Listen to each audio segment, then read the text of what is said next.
Hello बच्चों, आज के नए वीडियो में आप सबका स्वागत है। बच्चों, जैसा कि आज मैंने टॉपिक बनाया है प्रकाश की उत्क्रमणीयता। इससे क्या तात्पर्य है? इसको इंग्लिश में रिवर्सिबिलिटी ऑफ लाइट बोलते हैं। बच्चों, ये होता क्या है, इसको आप लोग ध्यान से समझिएगा। बहुत बेसिक सा कॉन्सेप्ट है। अगर आप ध्यान नहीं देंगे तो पक्का है आपको थोड़ा ना थोड़ा कहीं से दिक्कत होगा। चलिए बच्चों, समझते हैं प्रकाश की उत्क्रमणीयता होता क्या है। बच्चों, जैसे आप लोग को समतल दर्पण पर प्रकाश का परावर्तन पता है ना। आप उम्मीद है आप लोगों ने वीडियो देखा होगा तो आप लोग को पता होगा। बच्चों, मान लीजिए एक समतल दर्पण है जो यम और यम डैश है।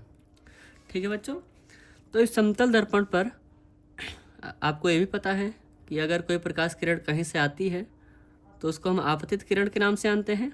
ठीक है, और ये समतल दर्पण पर जब टकराती है और टकराने के बाद कुछ इस प्रकार से वापस उसी मार्ग में लौट जाती है तो इसको हम परावर्तन किरण बोलते हैं।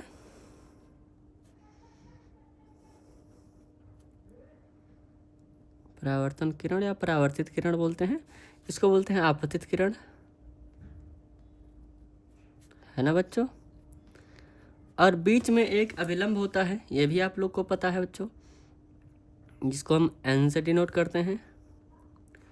ठीक है, जिसको हम अभिलंब बोलते हैं। आपको बच्चों ये पता है कि ये एंगल आई होता है और ये एंगल आर होता है। ये तो था आपका समतल दर्पण में प्रकाश का परावर्तन। लेकिन बच्चों, यहाँ पे जो टॉपिक है वो प्रकाश की उत्क्रमणीयता है। तो यह प्रकाश की उत्क्रमणीयता क्या होती है? तो बच्चों, कुछ नहीं होता है, सिंपल सा आप ये जानिए कि जो आपतित किरण है, यदि हम इसको परावर्तित किरण बोलने लगे,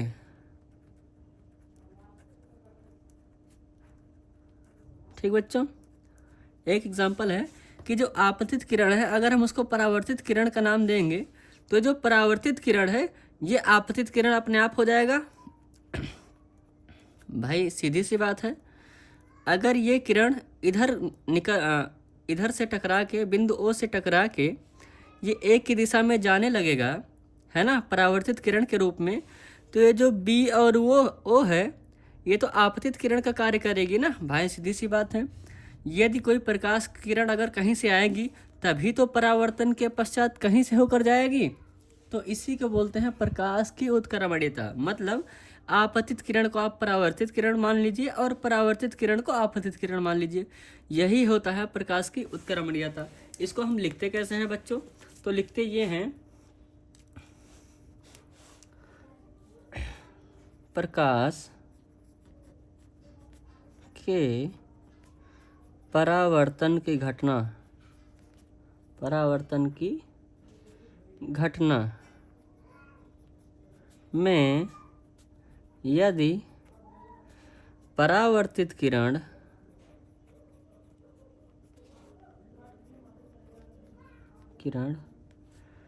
आपतित किरण बन जाए,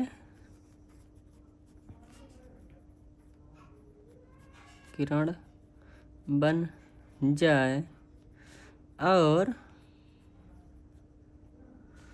वो परावर्तित की किरण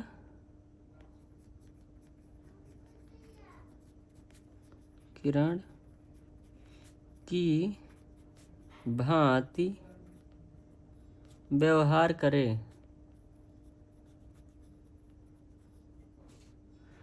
तो हम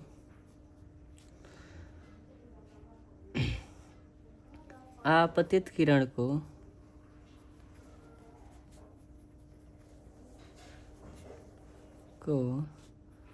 परावर्तित किरण कह सकते हैं। बिल्कुल कह सकते हैं बच्चों। क्यों? क्योंकि मैंने आप लोग को अभी बताया कि यदि आपतित किरण परावर्तित किरण की भांति व्यवहार करने लगे तो सीधी सी बात है कि परावर्तित किरण जो है ऑटोमेटिक आपतित किरण की भांति व्यवहार करने लगेगा। बेसिक सा कॉन्सेप्ट था बच्चों। ठीक है, आई बात समझ में? बस इतना था। इसी को हम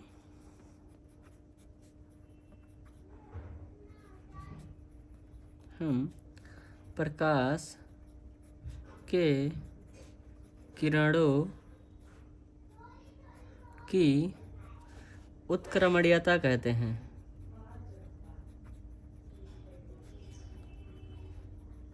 कहते हैं आए बात बच्चों समझ में।